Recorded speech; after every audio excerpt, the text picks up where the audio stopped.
Welcome into this weekend-ending edition of The Bar, Harp on Sports on the Harp on Sports audio, media, and podcasting network. The Bar, you can check it out. Well, there's a variety of platforms you can check it out on. Spotify, check it out on Apple Podcast. Also check it out via Buzzsprout. We make sure that we post it on our Twitter feed at Harp on Sports, at Harp on Sports Instagram, harponsports.com, and the Harp on Sports YouTube channel. What do we have in store for you today? Well, twofold. Actually, threefold when it's all said and done. We have a little Dixie delight. We have Tim Tebow's Time Out. And, of course, cancel culture hitting sports to the full effect. Starting off first with a little Dixie delight. I didn't know until recently, and this first subject ties in with the last subject. I did not know that the word Dixie had to go away. The Dixie Chicks are now just the Chicks. You know, dipping my toes into this water, there are certain things that we feel that we need to get rid of now that, quite frankly, I think is an overreaction. We got to take a step back and take a deep breath. I'm going to wrap up with that, but what happened in Mississippi is a good thing. And the juxtaposition of this is that the state of Mississippi still had a Confederate symbol in their flag. And you can say it's history, it's tradition, all of those things. If it's really about history and really about tradition, just adopt the original state of Mississippi flag. And wow, the state voted and the flag's going away. The flag is going away. Was it Kylan Williams last week that came out and said, you know what? I'm not going to play for this school anymore, or represent this state anymore, as long as you have the Confederate flag, or at least part of the Confederate flag, and our state flag flying over the stadium. I'm not going to do it. I'm not. We talked about how we are now in the era of the empowered athlete. That's a good change. No state in this country should have the Confederate flag as its state flag. Anywhere on it. It shouldn't. They fought. They lost. The losers do not get plaques and symbols. They've had participation monuments and participation statues for far too long. Tough to tear a statue down. Not tough to change some cloth. Our American flags changed dozens of times. State flags can change. So, Mississippi, just use your original state flag. And last week, Lane Kiffin, head football coach at Ole Miss, Mike Leach, head football coach at Mississippi State, spoke and talked with their elected officials and the state representatives. And lo and behold, what happened? Well, they came out and voted, yeah, let's get rid of it. So Kylan deserves a ton of credit. A ton of credit. And what you have to ask yourself when it comes to Mississippi's flag or a certain statue, you need a board of intelligent people to make this decision. The mob can't be tearing this crap down. They just can't. They can't. There needs to be a little bit of a due process with this. And there was due process in Mississippi, and it worked. It worked. Nobody's life was in danger immediately by that, just like there's nobody's life in danger by these statues immediately. But Mississippi sat around. You put enough public pressure on somebody, they're going to change things. And Mississippi, they're just caving because they want recruits. It doesn't matter why they're caving. It's the right thing to do. However you get to the finish line in the game of life, if it's the right thing to do, do it. Get there. And they got there. The state of Mississippi got there tonight. Good for them. Good for them, and it took them what? The Kylan story, when he said he wasn't going to be the running back anymore, he wasn't. And look, he's one of the best running backs, if not the best running back in the conference. When he said he wasn't going to play at Mississippi State anymore, or run and support the state in any matter anymore, and boom, that thing's gone 7 days later. Isn't that what it's all about? The coaches came in and spoke, talked about how much of a detriment it was. Athletes spoke out saying, I don't want that there. And the people that the citizens elected to do their job looked at the issue and said, you know what? It's probably time that changes. That is progress. I still want to know how the state of Alabama and the state of Mississippi and the state of Tennessee, because now Mississippi's changed their Confederate flag, at least part of it, Alabama cuts a Black Lives Matter with Nick Saban leading the charge video. Phil Fulmer comes out and says, "Don't wear, or if you don't want football at Neyland this fall, if you don't want it, don't wear your mask. If you want football, wear your mask." That's great. Those 3 states are leading the charge. Here in Florida, leading the coronavirus spike rate. So good for those 3. Where they are succeeding, we as a state are failing and failing miserably. So good on both of those fronts. The second thing in this is Tebow's timeout. The Major League Baseball season is slated to begin here in less than a month. And Tim Tebow is not going to be on the Mets 45-man roster. He's not. The Mets have decided to carry 6 outfielders. Remember, there's no minor league system this year. You can't go down to AAA. You can't go down to AA and bring guys up. So you have to set a set amount of guys. Not all those guys can't be on the active roster. They can't. So you're going to have 20 or so guys that aren't going to be on the active roster. Somebody gets hurt, say, God forbid it happens, somebody breaks their hand, well, then you can bring somebody else in. And you don't have 100 minor leaguers at your disposal. You're going to have 20 guys at your disposal, or in the neighborhood of 20 guys in your disposal, should somebody get hurt or go down or what have you. You make a trade, who knows.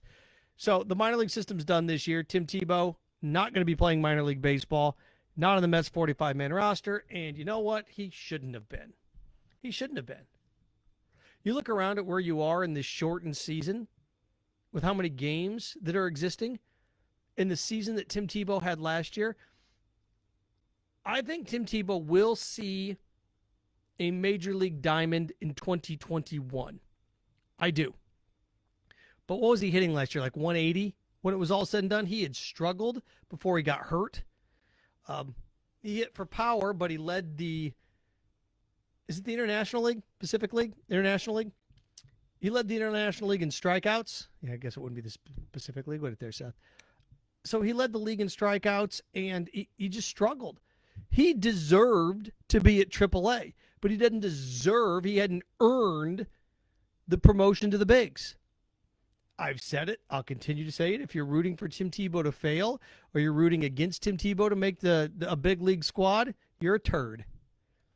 You're a turd. Why would you want him to fail? Why? What would be the point of that? Just to be inconsiderate and rude? Just to be a jerk? I hope Tim Tebow succeeds. I do. And everywhere along the way, he has deserved to move up. He deserved to move up from, Columbia? Was it to Port St. Lucie?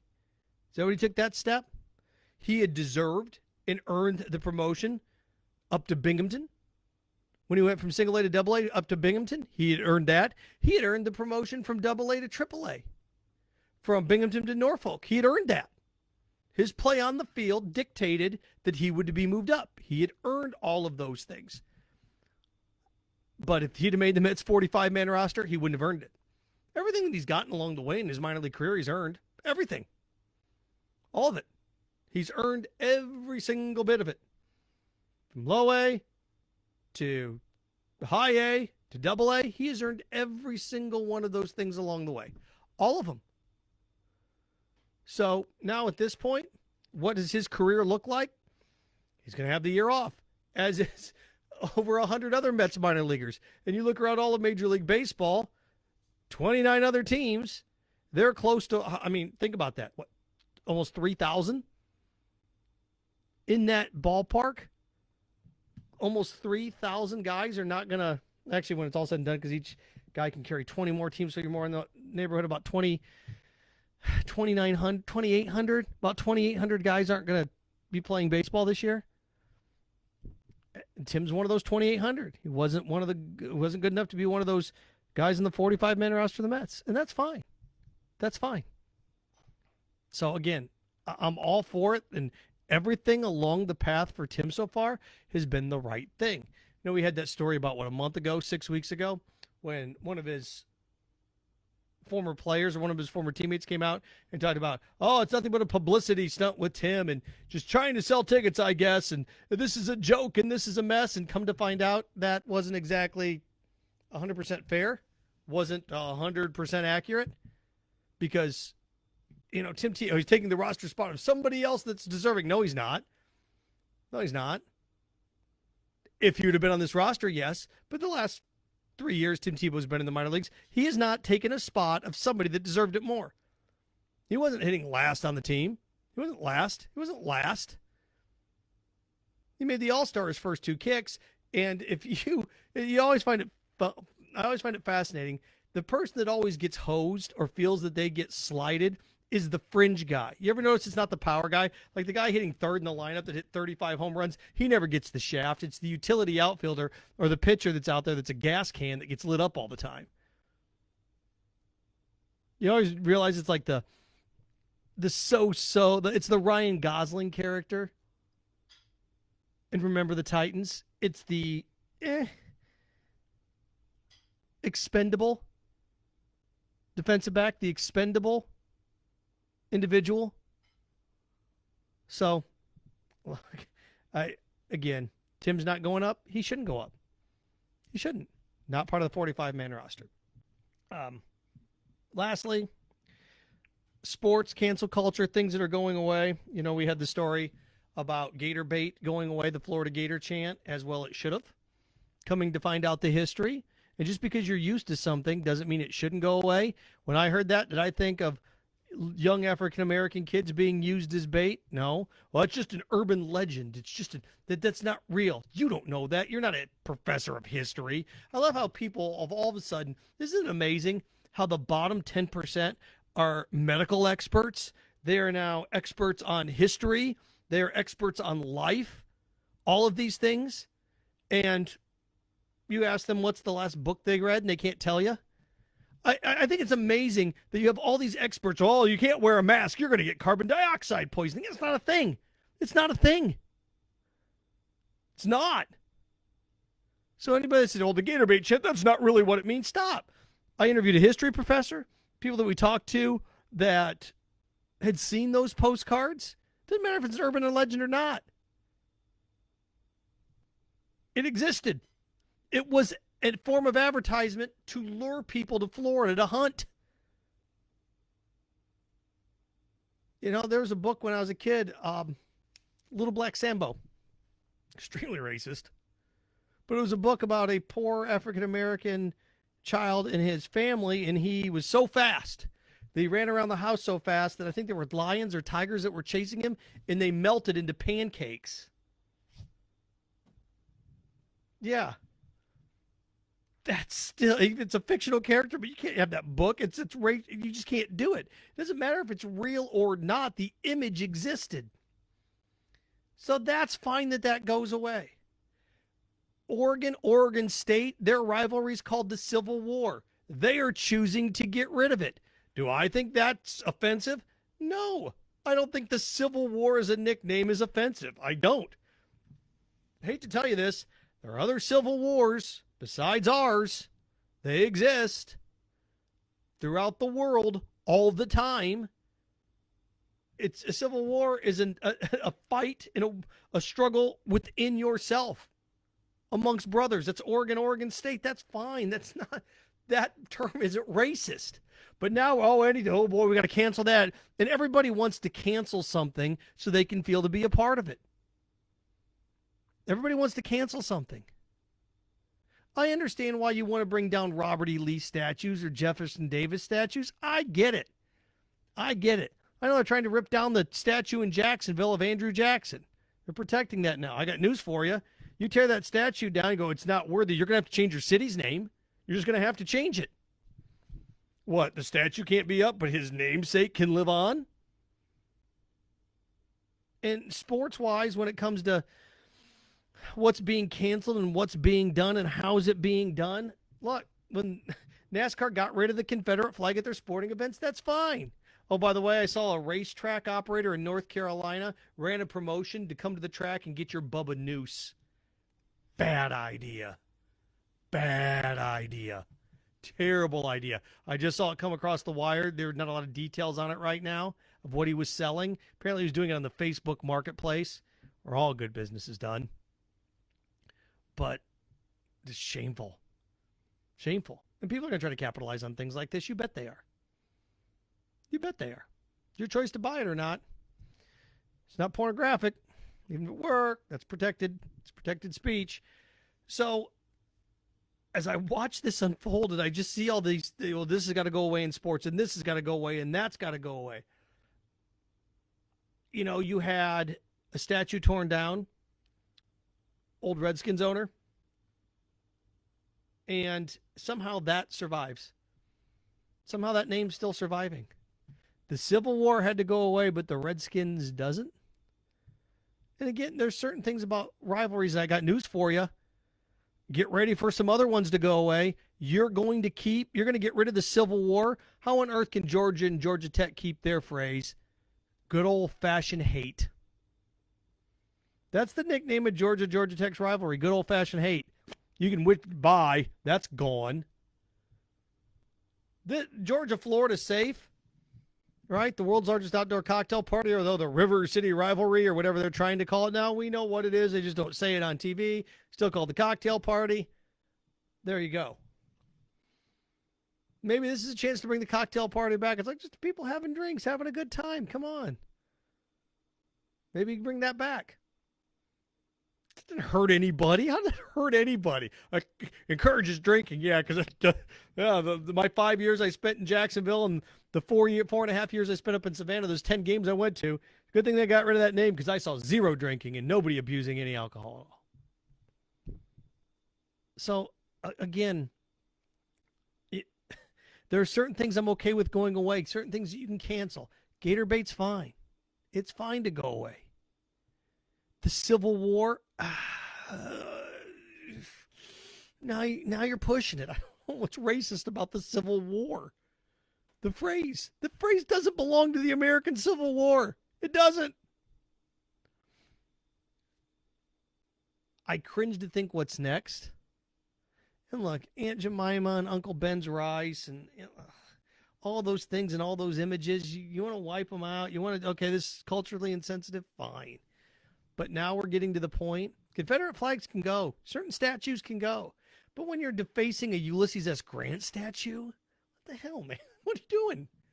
What are you doing? When you're spray painting the 54th Massachusetts statue, what are you doing? Cancel culture in sports. Now, everybody wants to be a part of it. Everybody wants to do something. Like, oh, we found this that was racist at our school. We got rid of it. That's what we do. Really? I don't like what they did at Oregon State. Oh, but you know what's funny about that? And I'll leave you with this.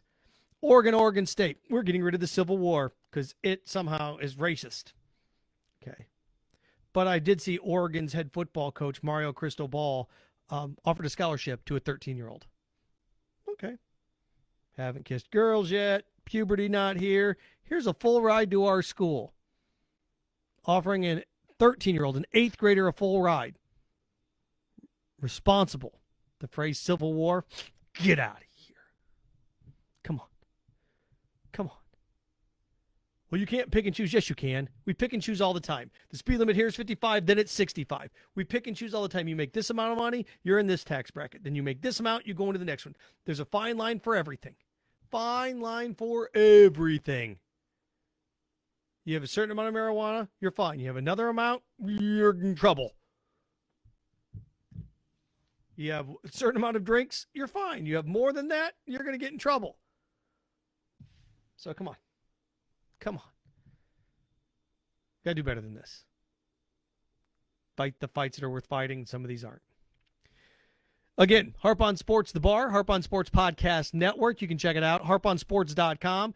On Spotify, The Bar, Harp on Sports, Apple Podcast, Buzzsprout, the YouTube channel. Check it all out. Follow, like, share, follow, like, at Harp on Sports on all those platforms. Thank you very much. I appreciate it. Look forward to talking to you, and seeing you soon here on the Harp on Sports audio podcast and media network.